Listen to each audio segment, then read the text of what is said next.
J'adore les films d'aventure. Un film d'aventure doit vraiment être mauvais pour que je ne l'aime pas, car mon seuil de tolérance à la médiocrité en ce qui concerne les films d'aventure est très bas.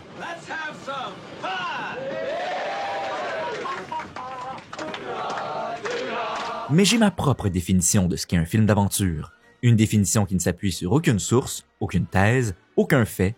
Autrement dit, une définition que vous avez le droit de rejeter complètement. De nos jours, on pose l'étiquette film d'aventure sur tout et n'importe quoi. Les films de super-héros, les films d'action, les films fantastiques et de science-fiction. Bien sûr, les genres existent à l'intérieur d'un spectre. Ils ne sont pas aussi cloisonnés qu'on voudrait le croire. Une personne dira que Ghostbusters est une comédie, une autre que c'est un film fantastique, une autre que c'est de la science-fiction, et toutes ces personnes auront raison.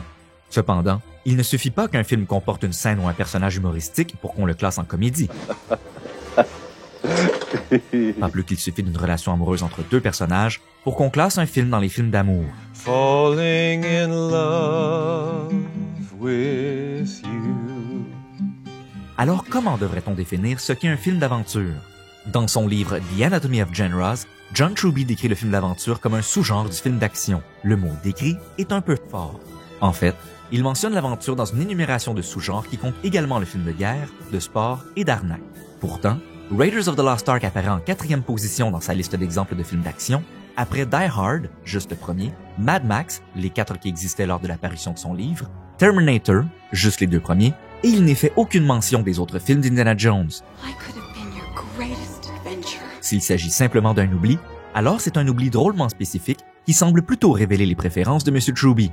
Sinon, pourquoi s'arrêter à Terminator 2 au lieu de simplement dire de Terminator comme il dit simplement Raiders of the Lost Ark, ou dire Terminator 1 à je ne sais plus combien comme il dit Mad Max 1 à 4? Max. My name is Max. Peut-être Truby n'estime-t-il pas particulièrement les autres films d'Indiana Jones, ou peut-être a-t-il plutôt envie de ranger The Temple of Doom dans l'horreur, The Last Crusade dans la comédie, et le dernier film sorti au moment de l'apparition de son livre dans la science-fiction. Quoi qu'il en soit, Truby considère que tout ce qu'il a dit ou presque dans son chapitre sur le film d'action s'applique également au film d'aventure qui en est un sous-genre. Est-ce que le terme sous-genre doit être perçu de manière péjorative? Je ne crois pas. Truby avance que le film de guerre et le film de sport offrent aux scénaristes le moyen de transcender la formule de base du film d'action, et il mentionne pourtant ces deux sous-genres dans la même liste que le film d'aventure. D'ailleurs, non seulement n'a-t-il rien de mal à ce qu'un film appartienne à un sous-genre, mais aussi peut-on dire qu'à peu près tous les genres ont d'abord été les sous-genres d'un autre ou résultent de la combinaison de plusieurs genres. Et je vous l'annonce tout de suite, c'est ce que j'ai envie de démontrer au fil des prochains épisodes de cette nouvelle série d'essais vidéo, que le film d'aventure ne peut être considéré simplement comme un sous-genre du film d'action, car il appartient également à un autre genre identifié par Truby.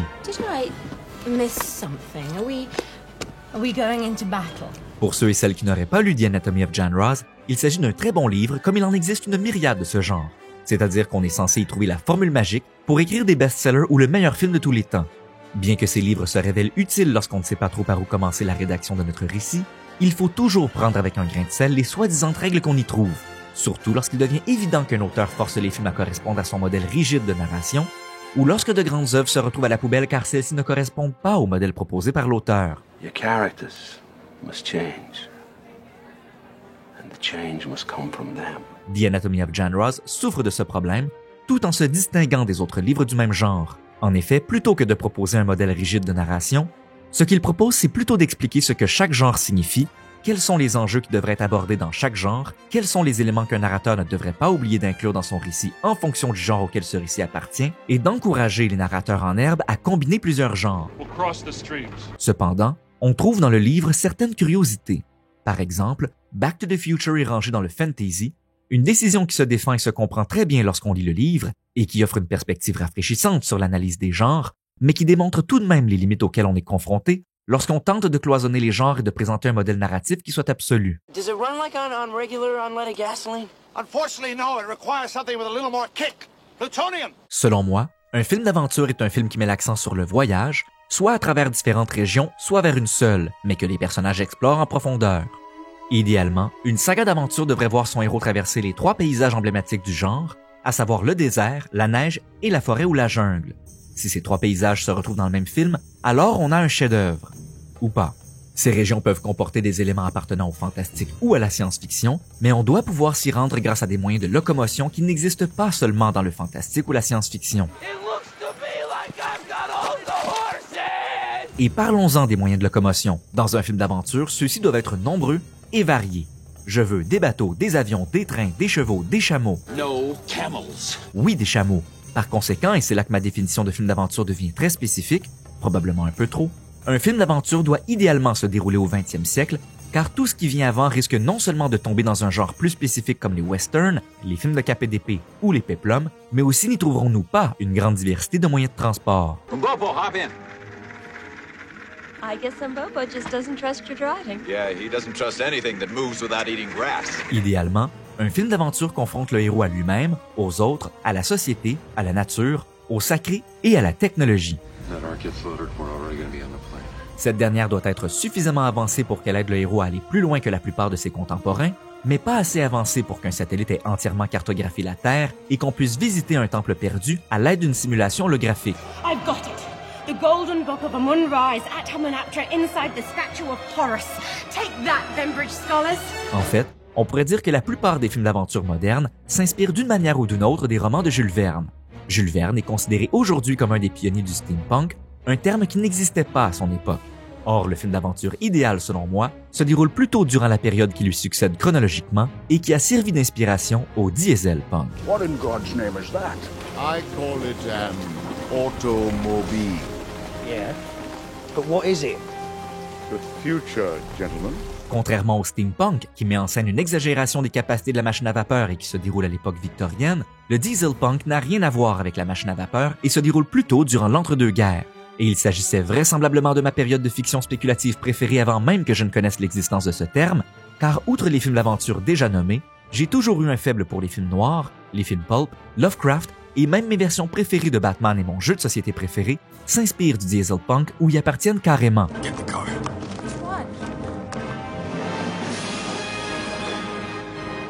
Peu importe notre film d'aventure préféré, une chose est sûre, c'est Indiana Jones qui domine le cinéma d'aventure. If adventure has a name, it must be Indiana Jones. Si ce n'est pas la trilogie d'Indiana Jones qui a tout inventé dans ce genre, c'est pourtant elle qui a rassemblé tous les codes, les a perfectionnés et les a imposés sur tous les autres films d'aventure qui allaient venir par la suite.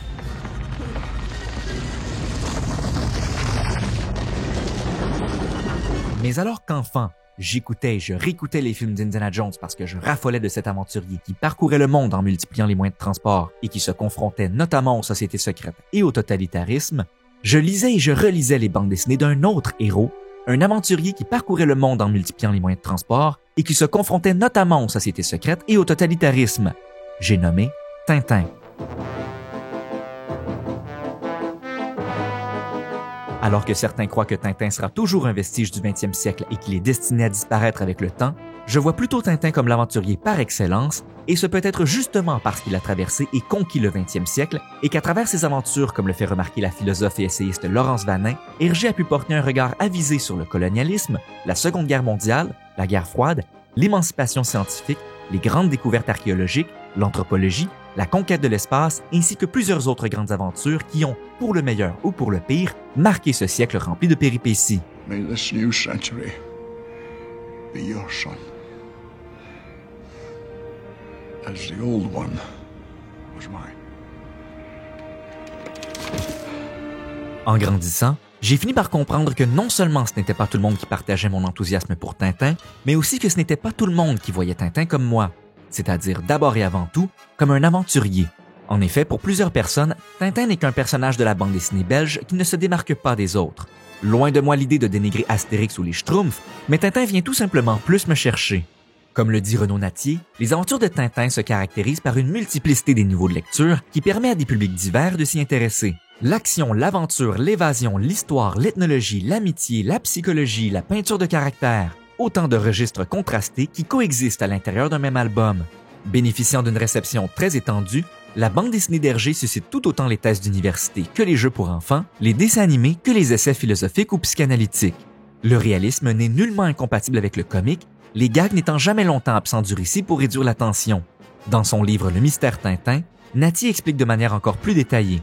Chez Hergé, on est frappé par l'hétérogénéité des registres de narration qui permettent une grande diversité du lectorat. Ce foisonnement des registres satisfera à la fois les désirs d'exotisme, la soif de contenu adulte qui exhumera avec jubilation de l'arrière-fond de l'aventure proprement dite, la dénonciation de la guerre du commerce des armes et de la corruption, une réflexion ethnologique sur la pluralité des mondes, le goût pour le mystère et le suspense, l'intérêt pour les innovations technologiques, l'attirance pour un certain ésotérisme et la dimension éthique. Les abandonner sur la Lune, c'est les condamner à une mort atroce. Je refuse. Je ne me rendrai pas complice d'un pareil forfait. En 2011, l'année où Steven Spielberg et Peter Jackson ont adapté Tintin au cinéma hollywoodien, j'étais justement en train de visiter la France et la Belgique. Dans le musée Hergé situé à Louvain-la-Neuve, j'ai entendu un journaliste américain s'interroger sur ce personnage qui visiblement avait connu beaucoup de succès à travers le monde, mais que les Américains avaient toujours boudé.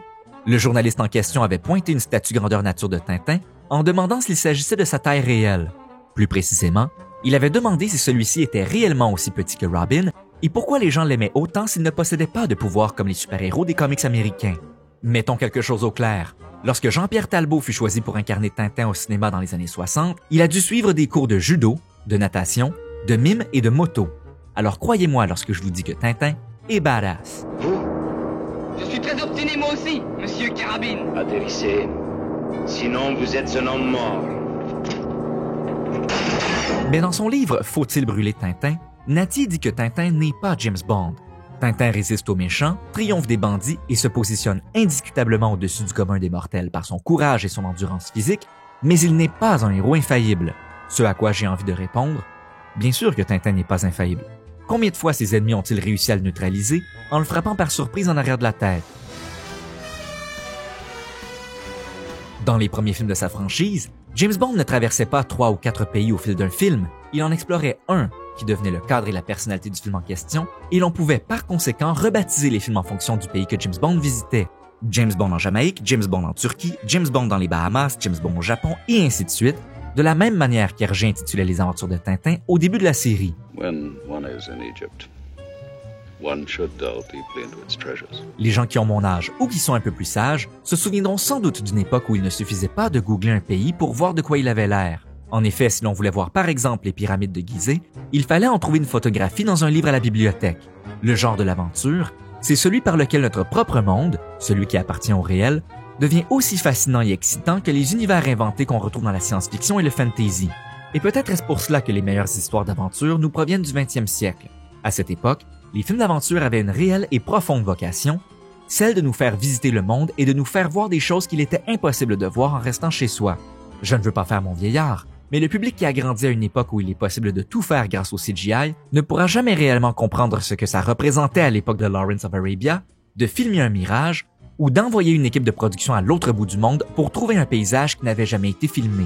Lorsque les producteurs de James Bond entreprenaient le tournage d'un nouveau film, ils s'imprégnaient du lieu qu'ils avaient choisi et se donnaient pour mission de nous faire découvrir ce lieu, ses habitants, leurs traditions et leurs monuments. Welcome to India, Commander Bond. C'est la même chose pour Hergé, qui se donnait la même mission, mais qui se servait d'un crayon plutôt que d'une caméra.